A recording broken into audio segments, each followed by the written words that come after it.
Hello,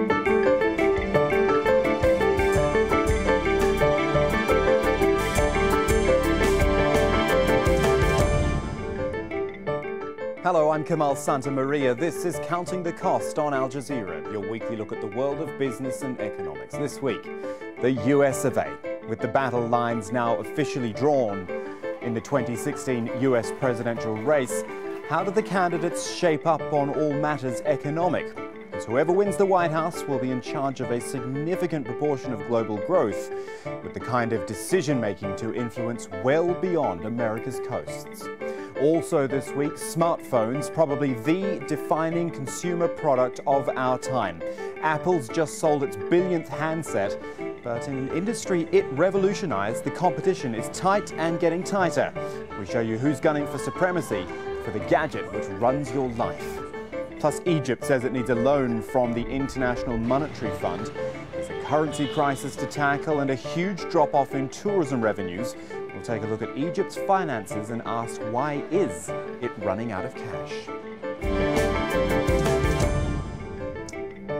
What is the most important economic job in the world? You could argue the head of the Federal Reserve, maybe even a position in China given its influence these days. Or maybe it is simply the President of the United States of America. Because whoever gets to live in the White House in 2017, post-Barack Obama, will also find themselves in charge of the world's biggest economy. The next US president will be responsible for steering 22% of the world's GDP, so a top priority for the incoming leader will be creating jobs and keeping that economy growing. He or she will also have the chance to shape the United States' relationship with its major trading partners. So it has been for the past 2 weeks in Cleveland and then Philadelphia that presidential hopefuls Donald Trump and Hillary Clinton have been outlining their policies, including their economic agendas, if they win November's election.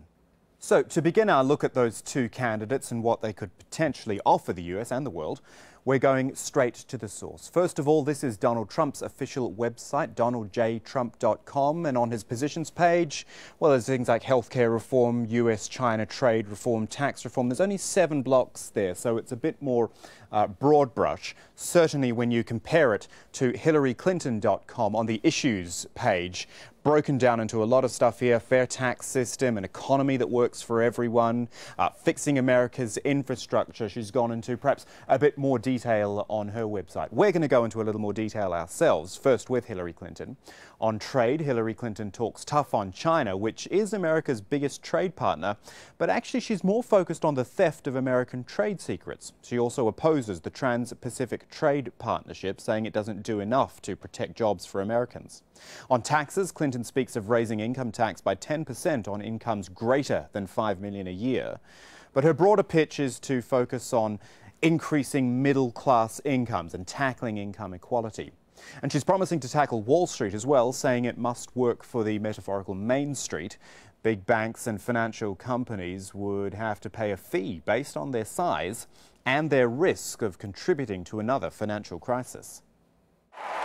If you believe that we should say no to unfair trade deals, that we should stand up to China, that we should support our steel workers and auto workers and homegrown manufacturers, then join us.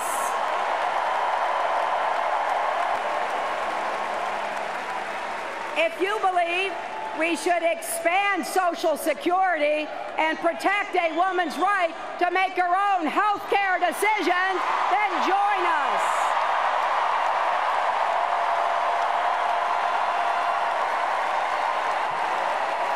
And yes, if you believe that your working mother, wife, sister, or daughter deserves equal pay, join us.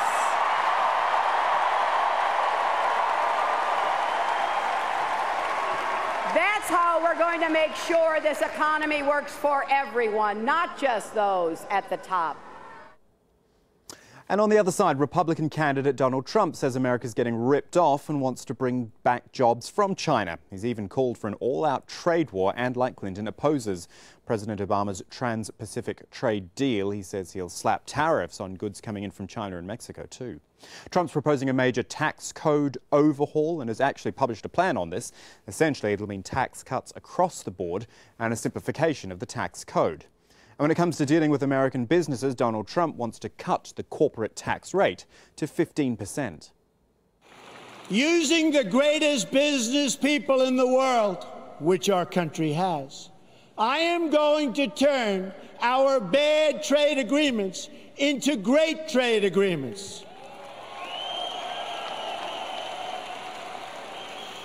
America has lost nearly 1/3 of its manufacturing jobs since 1997, following the enactment of disastrous trade deals supported by Bill and Hillary Clinton.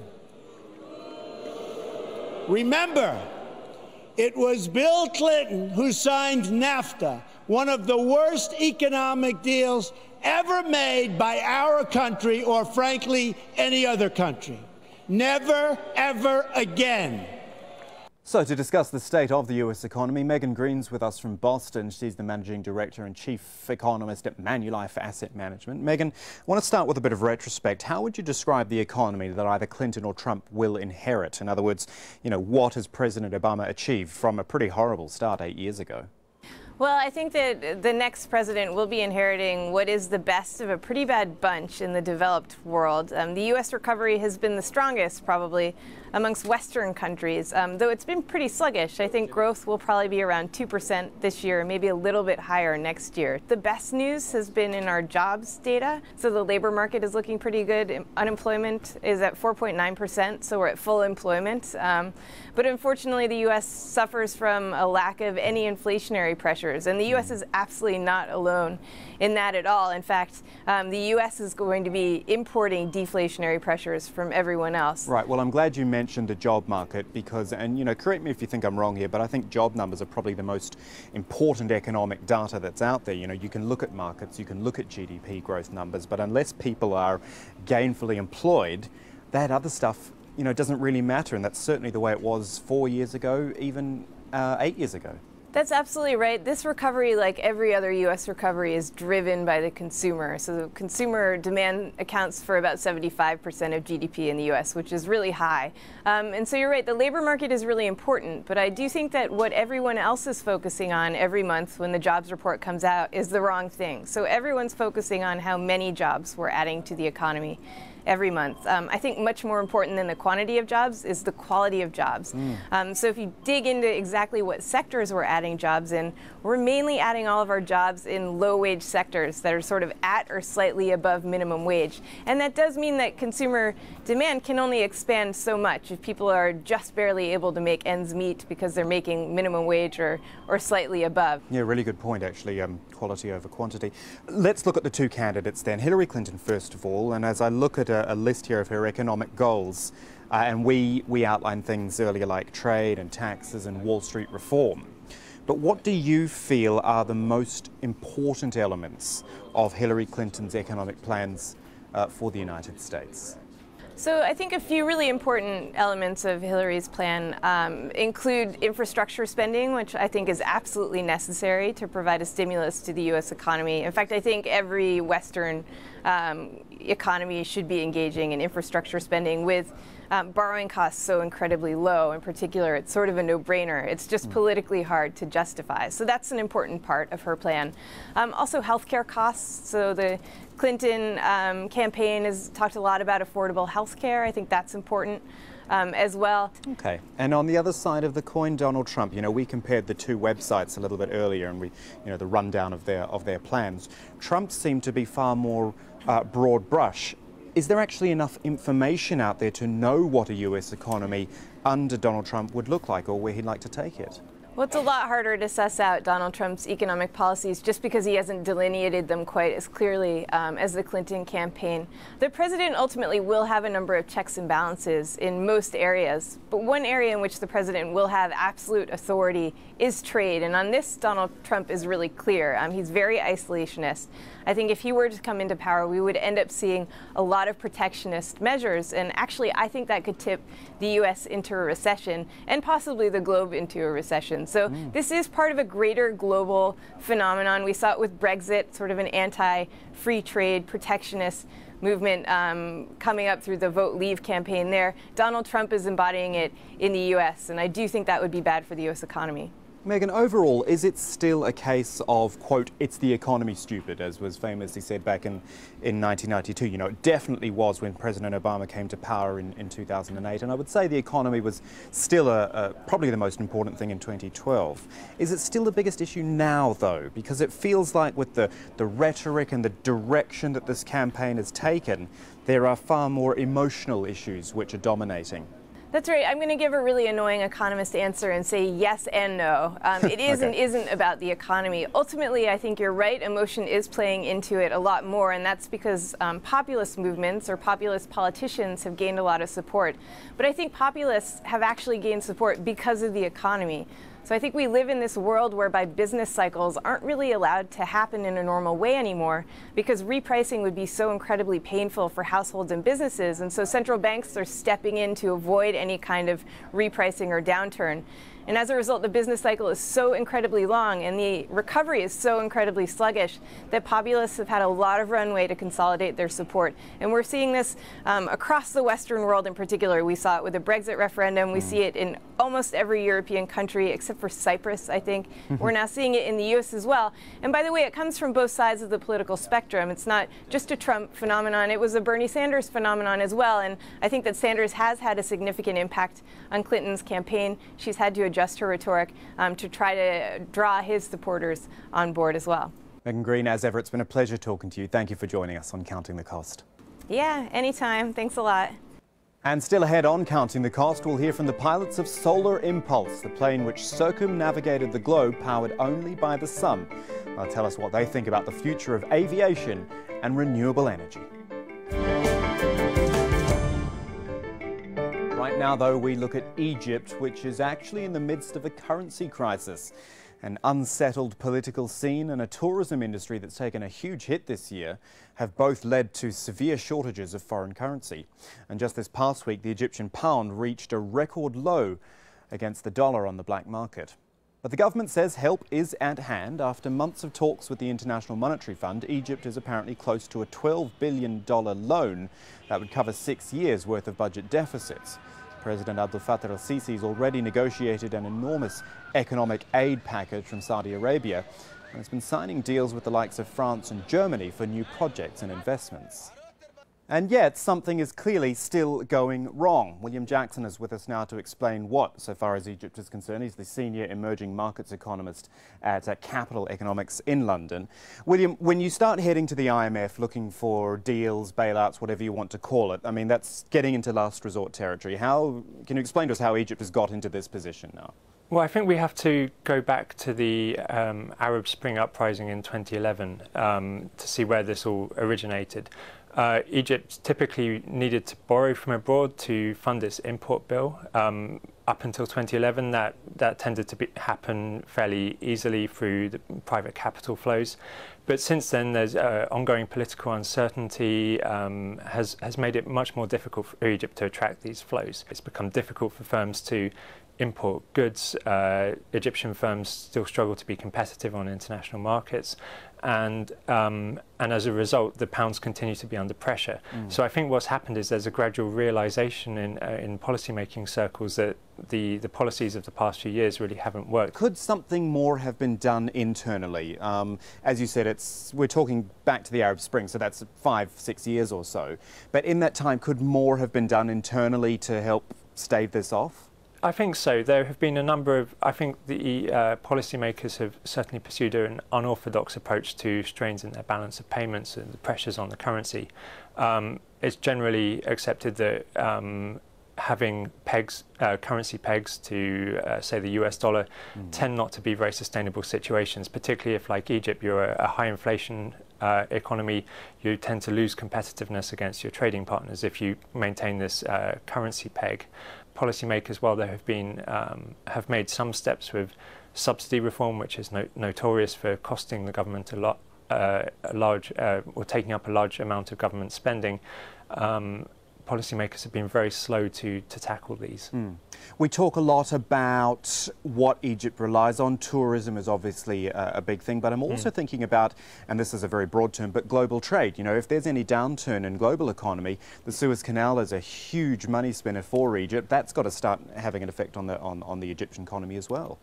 That's right. Egypt, lots of people talk about Egypt having this large internal market, has a large population, but I think key is, particularly when it's a country that's suffering from not being able to attract private capital inflows, it needs to generate foreign currency through exports. That can be Suez Canal receipts, it can be tourism receipts, all of these kind of hard currency inflows into the economy.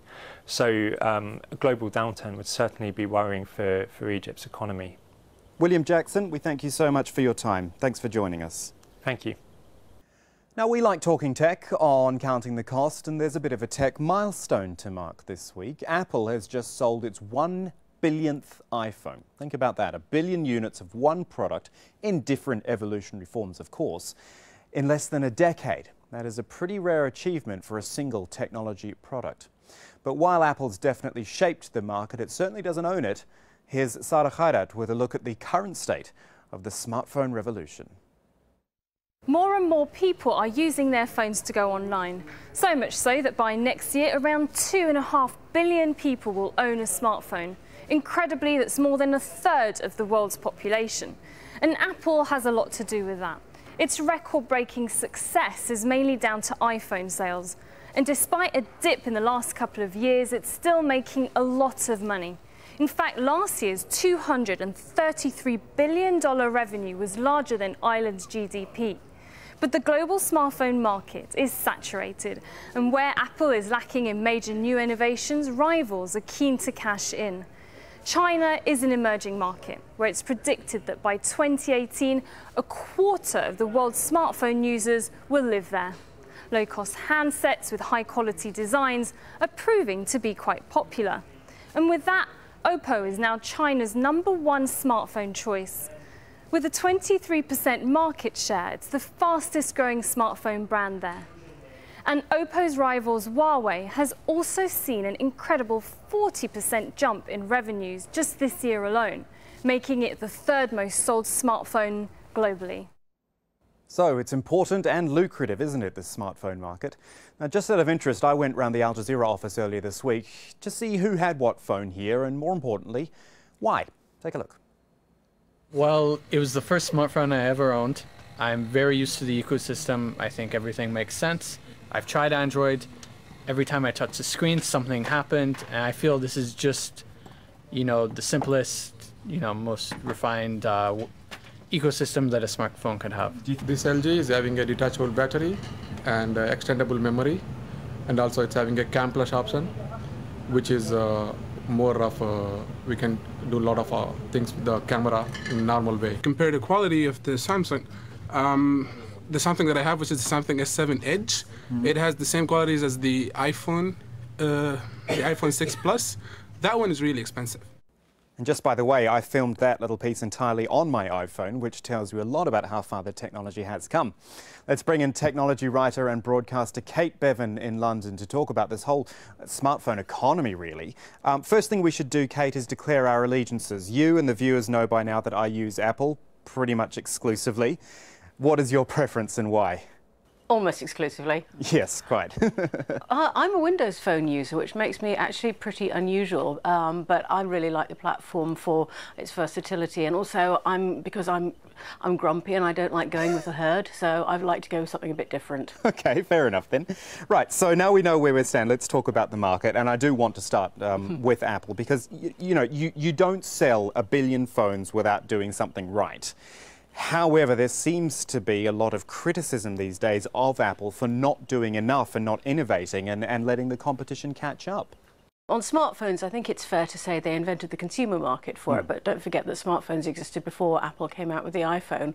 But they did create that consumer demand for it, and there was a huge expectation that they would always be innovative, always be coming up with something new and exciting. And of course, it's really hard to be innovative and to distinguish yourself in a commodity market where there are so many other devices, particularly when you've lost your creative genius, as they have.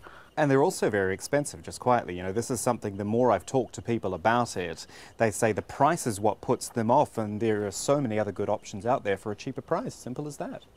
Yeah. Very much so. I mean, we're into a much more price-sensitive era as well. Don't forget that the smartphone wave started at a time when there was a sense of more optimism and more money around, and that also drove the adoption of things like tablets and wearables as the manufacturers tried to create new markets. And of course, we've been reining back on that. The PC market's been dropping, the tablet market's been dropping, wearables, I think, have really not taken off. And we are much more price-sensitive. And of course, you don't necessarily have to have an iPhone these days. There are some really good sort of white label and different brands coming out of China that do a really good job of a decent smartphone for significantly less money. So Apple is losing out in a price-sensitive market now as well. Well, I'm glad you brought up China, Kate. Talk me through some of those brands, the importance of the HTCs and the Huaweis of this world. Huawei, Xiaomi, HTC, and of course a lot of those used to make devices for other brands, but now they're making them for their own brands and under their own brand flagships. And they have really got a lot of market. I mean, Android has been bigger than iOS for quite a long time, and there's also a sense that it's easier to get a cheaper device that does more that you want it to do. Apple's always had a very particular way of getting you to use its devices, which is always sort of my way or the highway. And I think in the sense, particularly with Android, it's much more a device that you can tailor to your needs rather than have to work to how it sees itself being used. And those Chinese devices have very much tapped into that sense of wanting a device that works with you and is affordable. Kate, just how important is the China market? You know, it seems to me 1.3 billion people, rising middle class. It's certainly a place that Apple has targeted. To get into China and to make an impact, just how important is that? It's been incredibly important. I think we're going to see it becoming less important as the Chinese economy contracts, and also generally as the economies around the world contract, as the pace slows down. We're into eras of almost negative interest rates and a very significantly slowing down economy, not just in China, but all over the world, which means if you're a manufacturer that's relied heavily on China for your consumer market, then you're going to have to find new consumer markets. And people are turning to places like India, where there's a sort of growing middle class. But then India is a much more price-sensitive market. There is, of course, a growing middle class with money there, but the broader consumer market doesn't have that kind of money. So the Apple expensive devices are finding it harder to get a foothold there. We have talked a lot about the hardware. We should really expand and remind our viewers, excuse me, that the smartphone market is really an economy all by itself. You know, if you're a business, you need to be smartphone friendly, you need to have an app, you need to be able to do all of these things and advertise too. You know, for the likes of Facebook, mobile has been huge. Yes, it is. I mean, mobile has absolutely driven the growth of Facebook. I mean, you remember that Facebook was stuttering somewhat a couple of years ago, and then it finally got its mobile advertising offering right, and it's fueling these results we've been seeing over the past couple of days, where it's absolutely storming ahead. And of course, Google and Facebook between them own that whole advertising market. And so it's really important for everybody to be advertising on mobile, to be on those platforms. And as you say, it's also the businesses to have their apps on the platforms, to have their services on the platforms, and particularly with payments, which is a fairly new direction for mobile devices. Kate Bevan, thank you very much for your time. Thanks for it. Thank you. And finally this week, what started as an aviation adventure has fulfilled its aim of beginning a new initiative in renewable energy and technology. The one-of-a-kind airplane Solar Impulse 2 landed in Abu Dhabi, completing a 30,000-kilometre circumnavigation of the globe in just over a year.